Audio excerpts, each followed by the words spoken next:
tudo bem?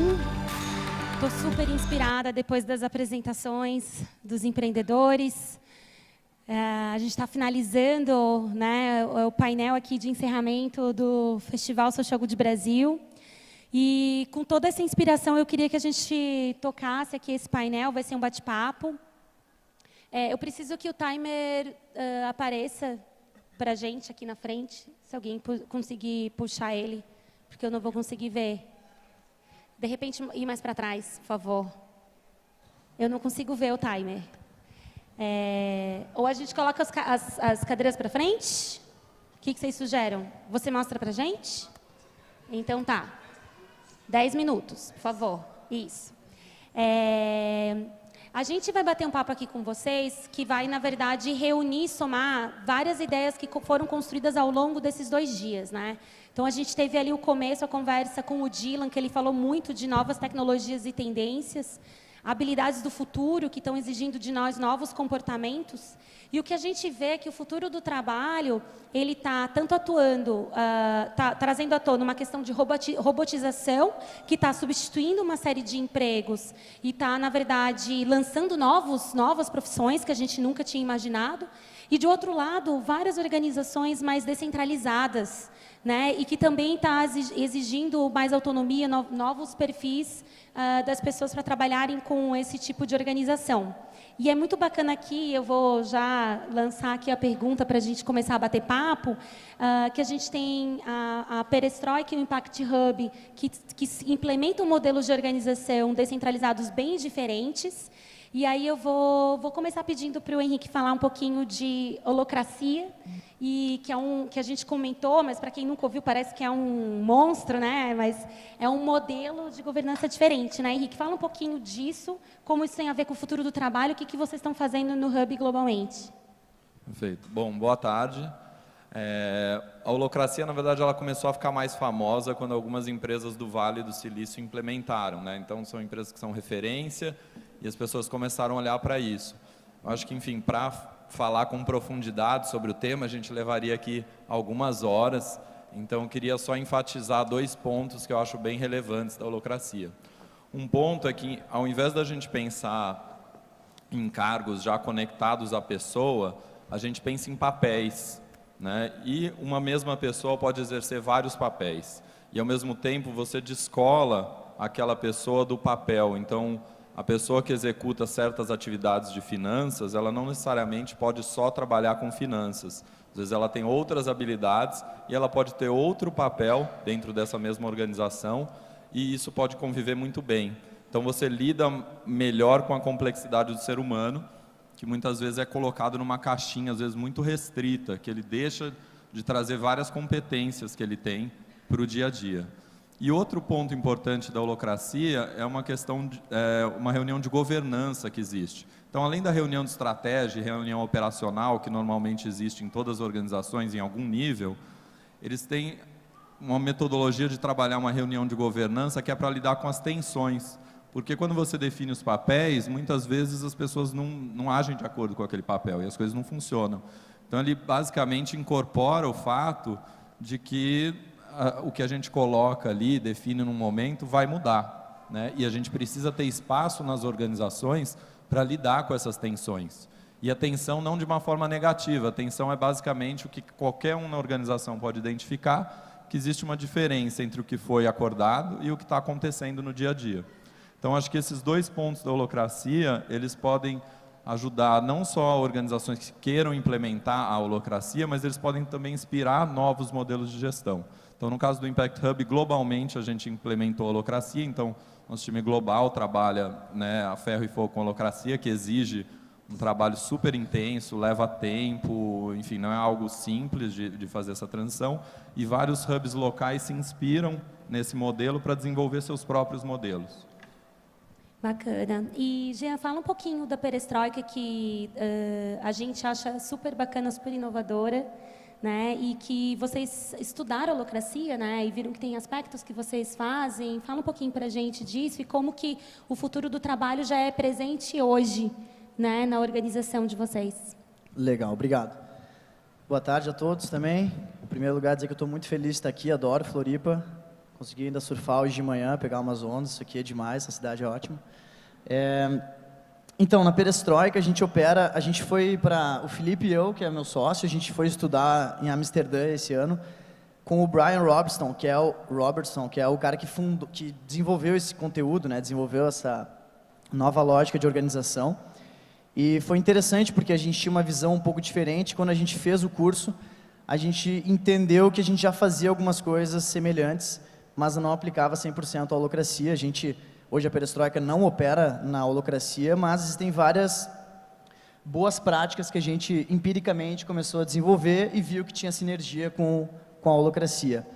Mas basicamente eu acho que o que a gente enxergou como pontos em comum é a lógica de a gente ter lideranças distribuídas, né? Então, lideranças circunstanciais, assim como o Henrique falou, né? A gente tem alguns papéis e esses papéis eles variam de acordo com as atividades que a gente está desenvolvendo. E na Perestroika, a gente pensa um pouco assim, a gente descentralizou a lógica de abrir novas unidades em outras cidades, então a gente montou uma forma de criar e empoderar pessoas para que elas possam ajudar a fazer o organismo crescer.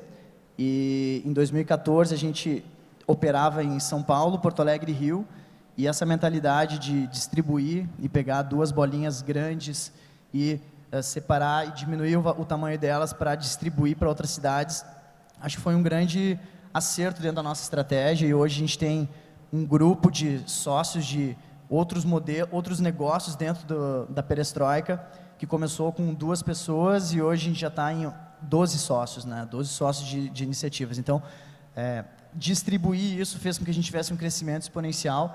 E, claro, como o Henrique falou, falar um pouco mais de holacracia envolve um pouquinho mais de tempo, mas acho que existem boas práticas que, se a gente analisar bem, consegue colocar em prática sem a rigidez que a holacracia exige, mas trazendo os resultados bem significativos.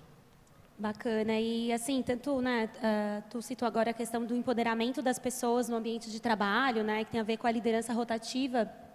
Então, eu queria passar a palavra para a Amanda, né, que é do Engajamundo, e que, ao encontro de tudo que a gente está falando de um grande desafio de várias empresas e organizações, de como engajar mais as pessoas dentro do ambiente de trabalho, né, tem a ver com esse empoderamento que vocês estão dando. Eu queria que tu falasse um pouquinho sobre isso, assim, o que tu acha que o que tu sente, tu mesma, né, como jovem, e dos jovens que vocês trabalham, o que eles estão buscando hoje nos ambientes de trabalho, que as organizações devem estar mais atentas e cuidar disso e oferecer. Obrigada também, boa tarde a todo mundo. Acho que na perspectiva do jovem, uma coisa que é muito legal, que o Jean trouxe também, é que a gente se vê fazendo uma coisa, porque a gente tem umas referências de coisas que existem e são coisas que não se encaixam tão bem para a gente, né? Então, foi mais ou menos como o Engaja começou. A gente não queria que fosse essa estrutura que a gente conhecia, que era hierárquica, e aí a gente começou montando uma estrutura ali, começou trabalhando, e aí a gente veio descobrir, depois disso, que era uma estrutura descentralizada, o que é ser mais uma organização horizontal. Então, é bem legal, assim, que eu acho que os jovens estão sempre buscando inovar por si só, assim, porque a gente tem referências que são...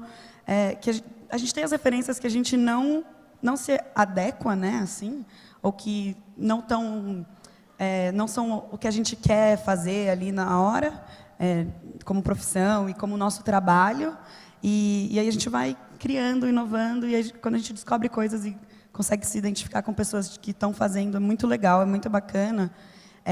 E na perspectiva, acho que dos jovens, acho que hoje eu vejo muito, trabalhando no Engaja, a busca do propósito dos jovens, o propósito de vida, coisas que fazem sentido para eles, e as conexões que a gente tem com os problemas globais, né? A gente trabalha muito com problemas globais e conferências internacionais que são bem chatas, mas como essas conferências que estão tão longe da nossa realidade impactam a nossa vida. Então, quando o jovem se conecta com os problemas, com as causas, e que faz sentido para ele, então esse propósito faz sentido para você, para a sua comunidade, para a sua escola, para o seu ambiente de trabalho também, e para transformar a sociedade. Então, acho que a gente está caminhando assim uma geração que busca o propósito em tudo no que faz, e principalmente na hora de buscar o trabalho, né, de entrar no mercado de trabalho. Ai, bacana também, que na verdade o tema todo do painel é propósito e flexibilidade, o futuro do trabalho, né? Então tu já entrou na questão do propósito, que a gente sente que é essa busca, assim, né? Então de você ou criar o seu projeto ou dentro de uma organização ter a abertura para também estar criando. E agora eu queria também falar muito assim, quais são os desafios, então, né? Quais são os desafios de uma organização ser mais descentralizada? O que está exigindo mais de lideranças, o que está exigindo até mais do jovem? Assim, é um novo perfil de pessoa que vai trabalhar numa organização descentralizada? Quem quer falar? Acho que um ponto importante é que ele exige mais responsabilidade, né?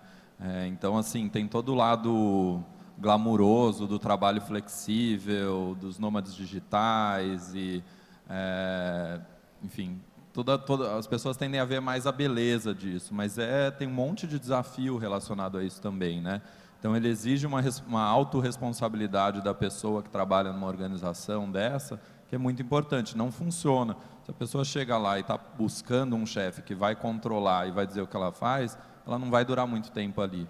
Então acho que isso é uma coisa importante para quem quer, de fato, entrar numa organização assim. Então tem um monte de benefícios, mas também tem desafios, e ela exige uma pessoa que venha por inteiro. Eu acho que o que é incrível disso, e que a gente às vezes vê trabalhando com grandes empresas, é que as grandes empresas às vezes pegam só um ângulo da pessoa. Então a pessoa é o financeiro, ou a pessoa é o marketing, e ela traz uma mochila cheia de conhecimento e hobbies e coisas que ela não consegue expressar no trabalho. Aí às vezes ela vai expressar em um outro lugar. E a gente tem casos de membros do Hub que estavam tentando transformar de dentro de uma empresa, né? Tem até um caso bem relevante, que ele estava tentando transformar uma grande empresa, ele não conseguiu expressar ali, ele saiu, o nome dele é Daniel Iso, ele criou a Vox Capital, levantou mais de 80 milhões num primeiro fundo para negócios de impacto, mais de 100 milhões agora no segundo fundo, e a empresa que ele estava lá dentro e estava tentando fazer coisa lá dentro perdeu tudo isso, porque ele era uma pessoa que estava numa caixinha e ela não conseguia ver todo aquele potencial dele. Então, acho que para as grandes que estão tentando se transformar, é importante começar a olhar o ser humano por inteiro e criar espaços para ele expressar isso.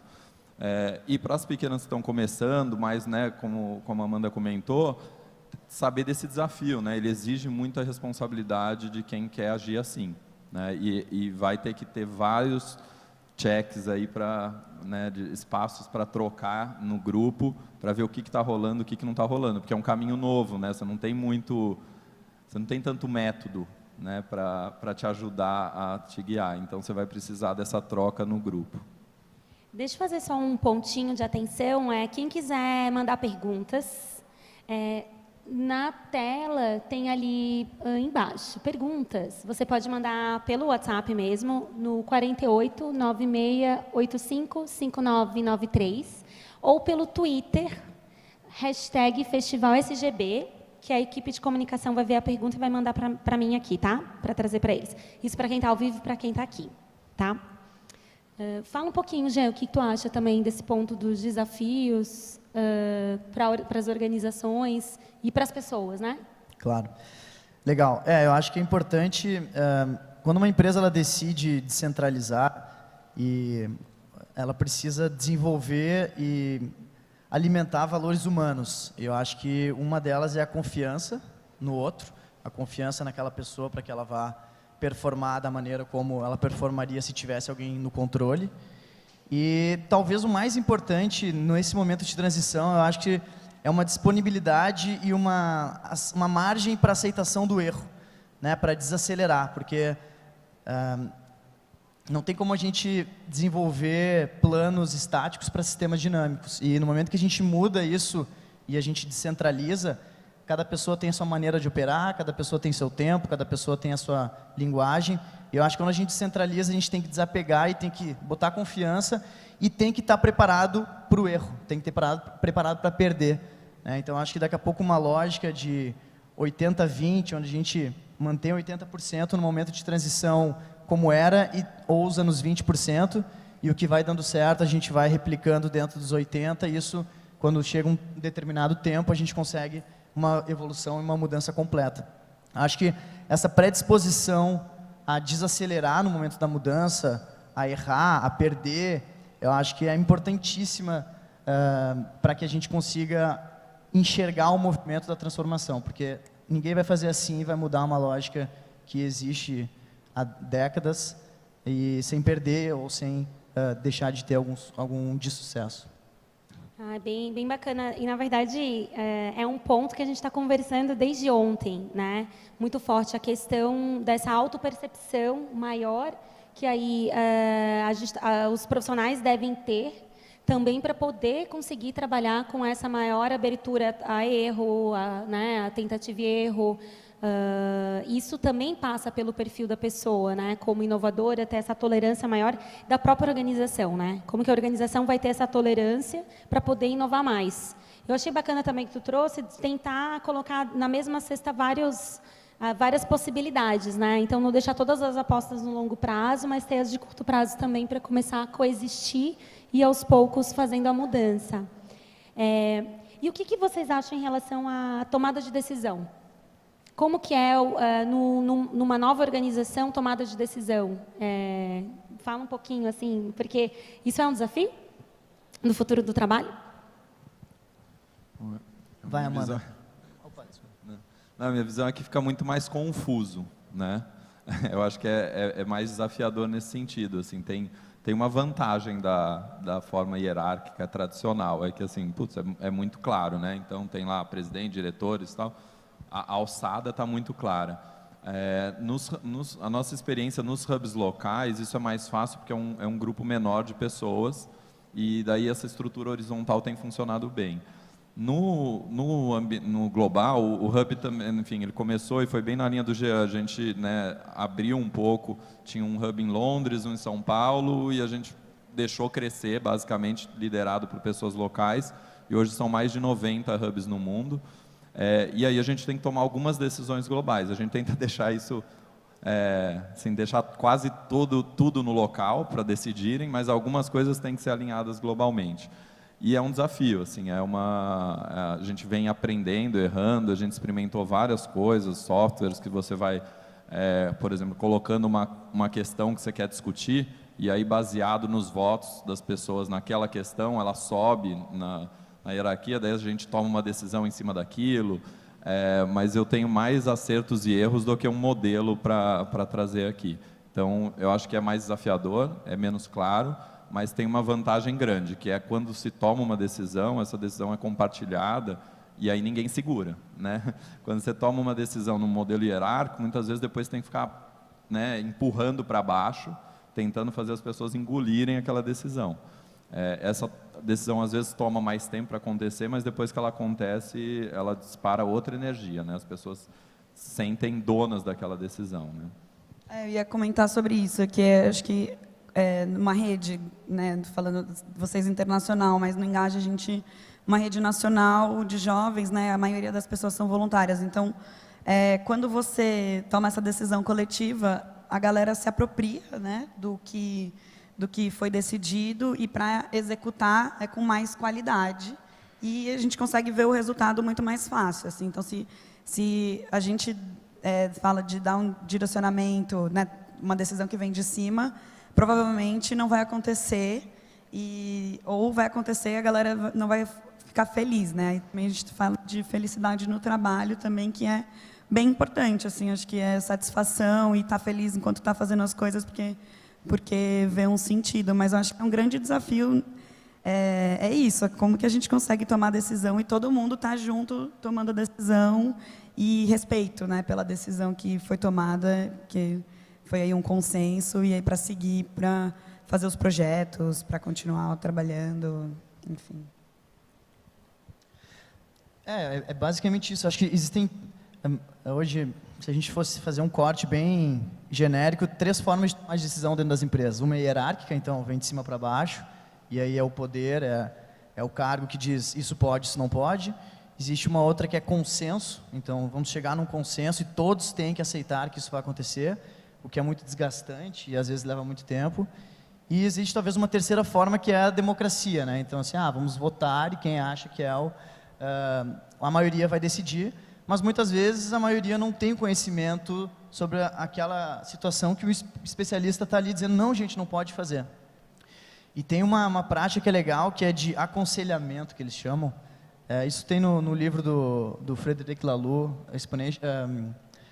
Reinventing Organizations, que para mim acho que é a bíblia do momento de entendimento da nova modelo da forma como as empresas operam.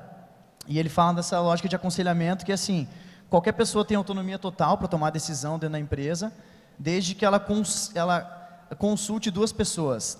Uma é um especialista naquele assunto ou questão que ela está querendo tomar uma decisão, e segundo, ela vai falar com uma pessoa que tem impacto direto sobre a decisão que ela vai tomar.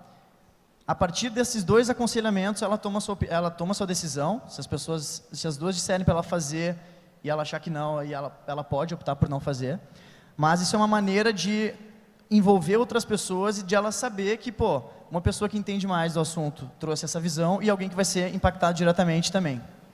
E isso vai criando um ciclo de confiança, onde as pessoas como assim, mas se esse cara está me aconselhando, eu daqui a pouco vou ser um cara que vai estar aconselhando outras pessoas a tomarem decisão. Então, vou ponderar o que está sendo dito. Então, não existe um líder absoluto, não existe um chefe, não necessariamente existe um consenso, e não tem a democracia, mas tem um entendimento de um plano geral, de uma forma mais rápida, que eu acho que pode funcionar dentro de uma lógica distribuída. Legal, bacana.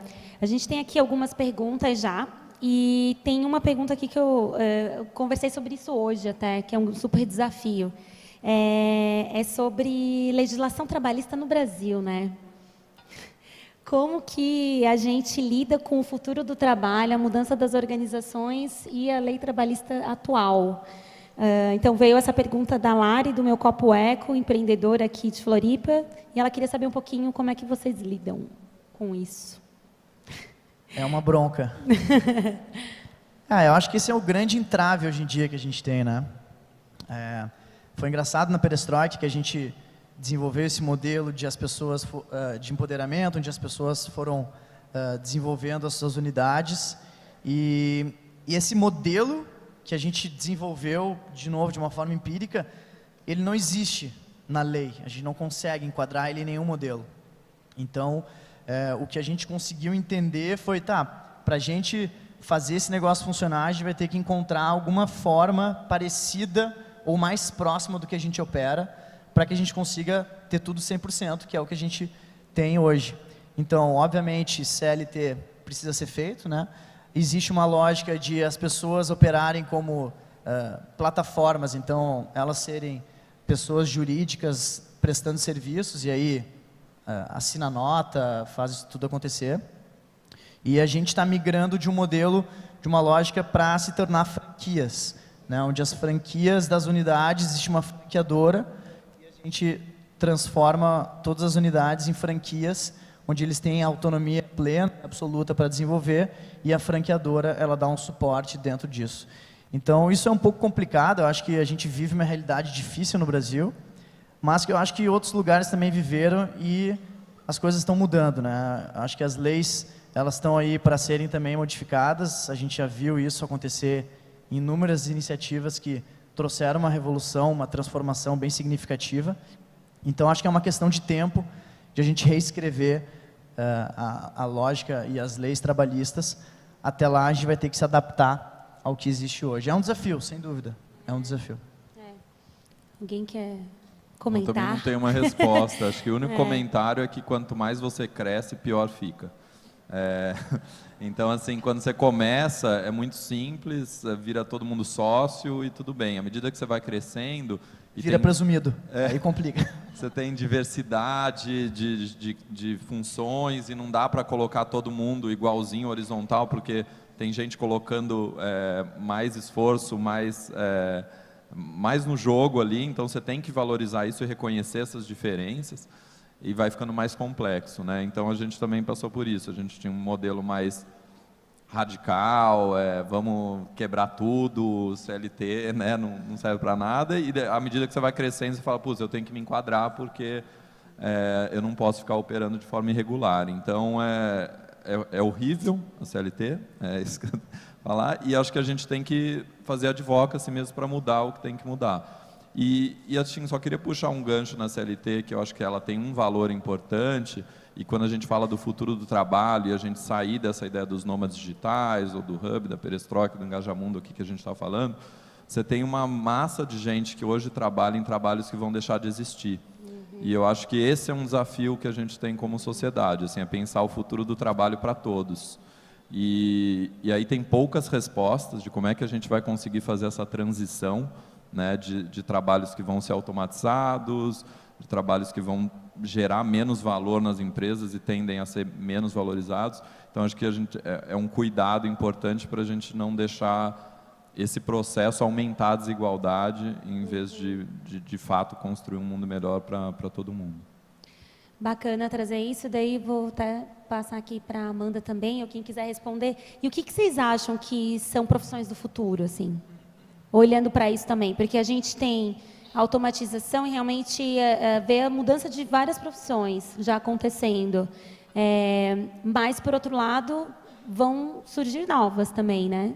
O que vocês pensam? O que vocês veem? Que vocês acham que são profissões que vão do futuro ou que já estão acontecendo hoje que não aconteciam antes? Porque eu, pelo menos, toda vez que eu tenho que preencher um formulário, está lá, profissão, é muito difícil. Né? Acho que vários de vocês vivem isso. A gente uma vez teve uma pessoa falando num painel do Social Good Brasil, que ela não tinha caixinha para colocar. O que eu vou pôr nessa caixinha? Não cabe. Acho que vocês já vivem isso hoje. Né? Então, a gente já está vivendo uma série de profissões que não existiam antes, né? Que eu, quando fui fazer a minha escolha profissional, minha família não me entendia o que ia acontecer. E o que vocês veem que está acontecendo agora, que vai ser mais forte ainda para frente? Então, eu acho que vai ter já existe, né, menos estereótipo, né? Então, assim, eu não sou nada, eu estou hoje professor, eu estou palestrante. Eu acho que a gente vai ser mais orgânico, mais distribuído, assim, mais líquido, né? E difícil responder quais são as profissões do futuro. Uma coisa que eu que tenho 31 anos vi nascer foi, sei lá, por exemplo, o cara é piloto de drone, né? Isso é uma profissão que hoje ela é uma profissão, né? Piloto de drone. E sei lá, 6, 10 anos atrás não existia drone. Então, com a evolução da tecnologia, trouxe uma nova profissão, assim como com a evolução da tecnologia, outras profissões vão acabar. Então, acho que existem duas formas de enxergar esse futuro, né? A gente pode ser um pouco mais otimista ou pessimista. Como é que a gente vê o copo, né? Meio cheio, meio vazio. E eu acho que os robôs, a tecnologia não vai roubar nossos trabalhos, nossos empregos. Eu acho que, mais uma vez, os valores humanos, como empatia, se preocupar com o outro, autenticidade, eu acho que isso são valores que vão continuar sendo nossos e insubstituíveis. Então, tudo que a gente consegue pensar que vai envolver relações humanas com essas formas de lidar, eu acho que não vão deixar de existir. E, claro, questões mais operacionais e repetitivas, segmentadas, se já não terminaram, vão terminar no futuro próximo. Mas, pô, que bom, porque ninguém gosta de fazer esse tipo de coisa. Então, a gente vai poder abrir um leque de oportunidades para as pessoas que faziam isso pensarem em se desenvolver de uma outra forma. Bacana. Eu acho que também tem uma relação bastante com a conexão pessoal com o profissional. Então, eu vejo assim, as profissões fazendo sentido. Aí não sei se é bom ou ruim, né? Porque acaba que não tem uma separação da sua vida pessoal com a sua vida profissional. Mas eu vejo profissões que as pessoas vivam isso por inteiro e consigam ser plenas nos dois lados, né? Eu achei muito bonito que a Flora e o Rubens, a dança e o que eles falaram aqui, essa conexão que a gente acaba se perdendo, né?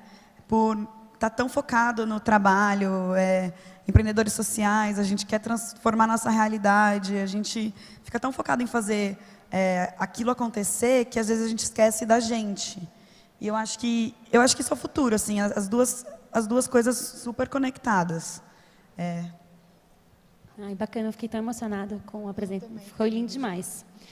E aí eu vou trazer vou juntar duas perguntas, tá? Bem bacanas que vieram, do Gabi Gomes e do Daniel Moraes, que eles trazendo essa questão, na verdade, da autonomia e empoderamento das pessoas. Que eles queriam ouvir mais exemplos, assim, como que na prática vocês estão conseguindo oferecer um espaço de empoderamento, de autonomia, nos ambientes das organizações de vocês. Bom, posso contar até de algo que está bem próximo, que é o Hub Floripa aqui. A gente até estava conversando isso no almoço, né, que alguém perguntou para mim, para a Gabi, qual que era a função dos estagiários no Hub.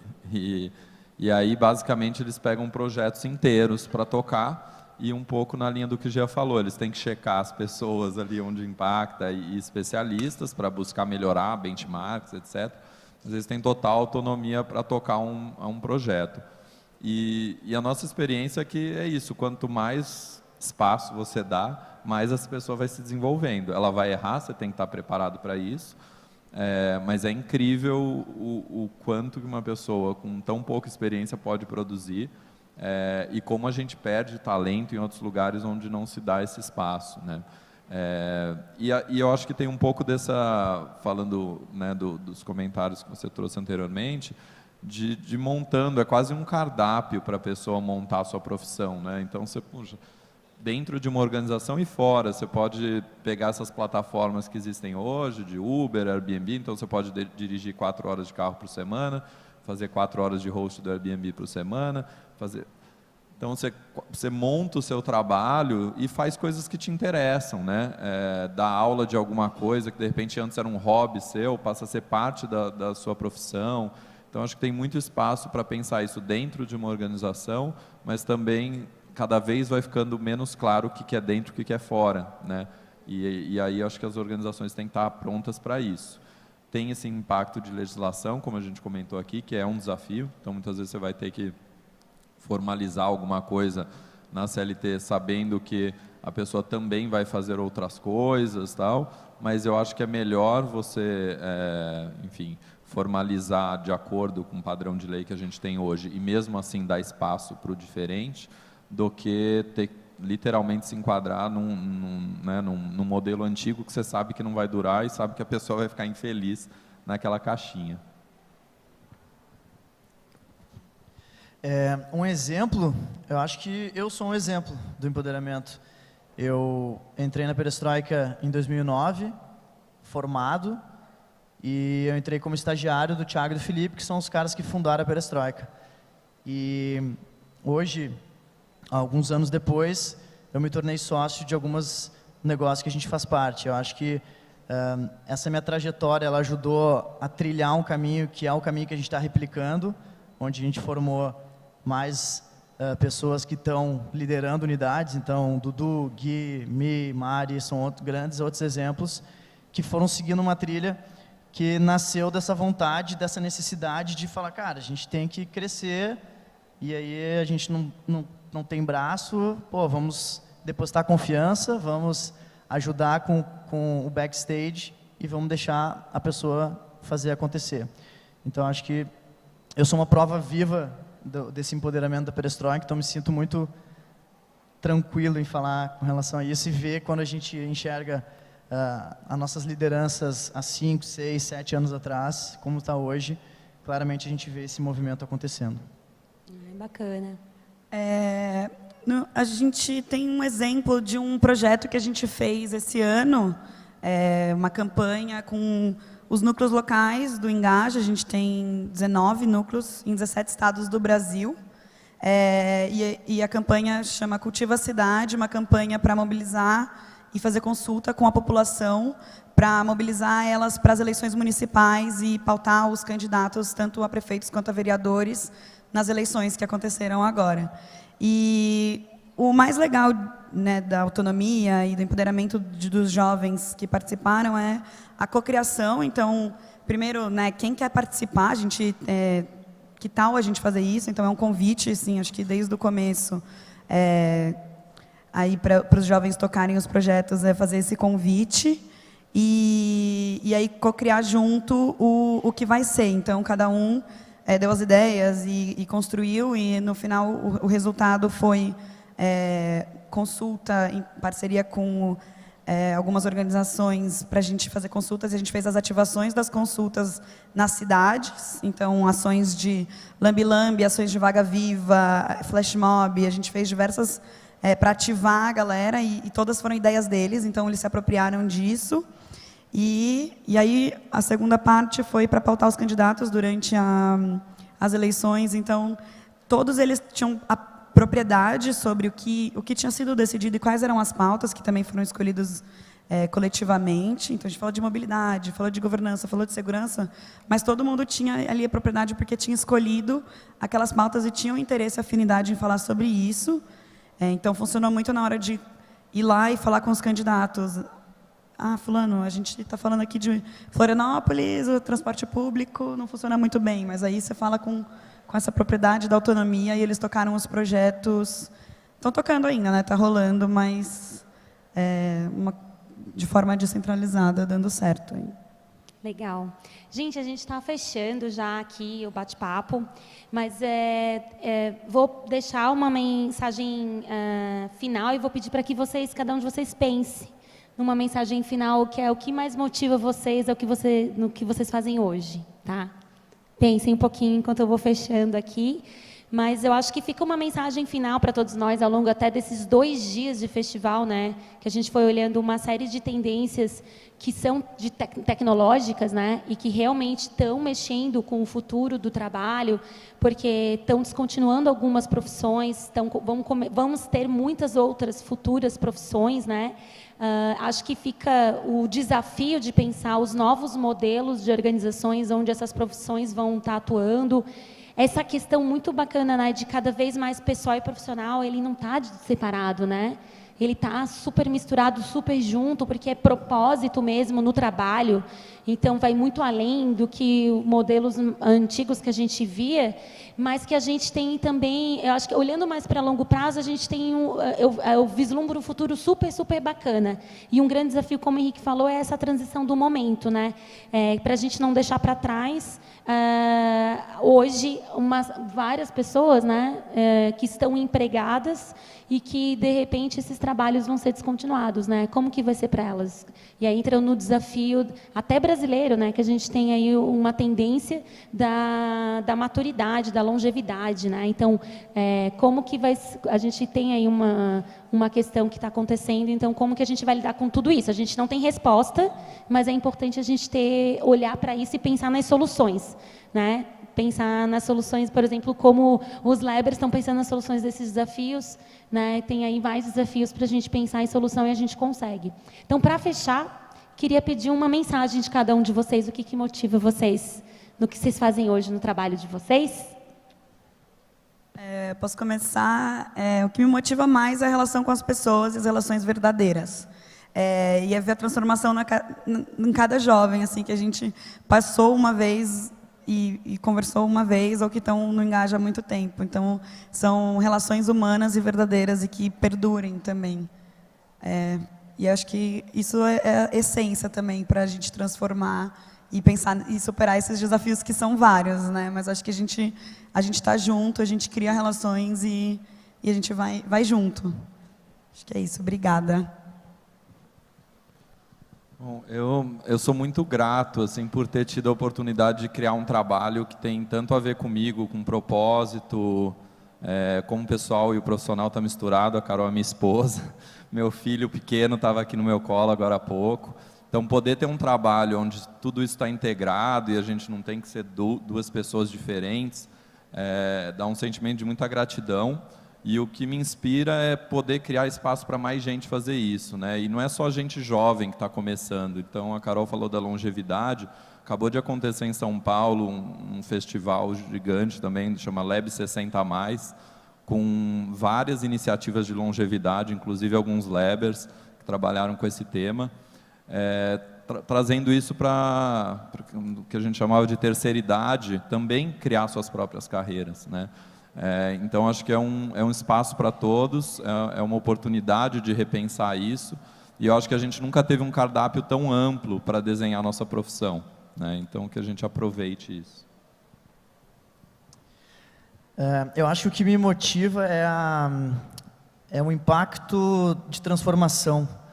Eu admiro muito iniciativas como Smile Flame, Shoot the Shit, que transformam e impactam não só pessoas, mas também cidades, instituições.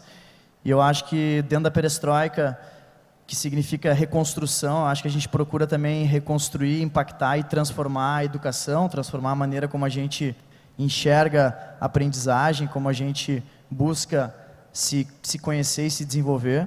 Eu acho que talvez o meu propósito ele seja mostrar para as pessoas que elas podem ser agentes de mudança das suas próprias vidas. Então, eu acho que esse impacto transformador nas pessoas, no indivíduo, é o que me motiva, e quando a gente consegue impactar e transformar as pessoas, é por isso que eu levanto todos os dias. Então, acho que isso continuar fazendo o que eu faço. Show! Quero sair com essa energia de inspiração para todo mundo aqui. Me motiva muito, o que me motiva no meu trabalho hoje é estar trabalhando com pessoas apaixonadas e querendo fazer a diferença. Então, obrigada.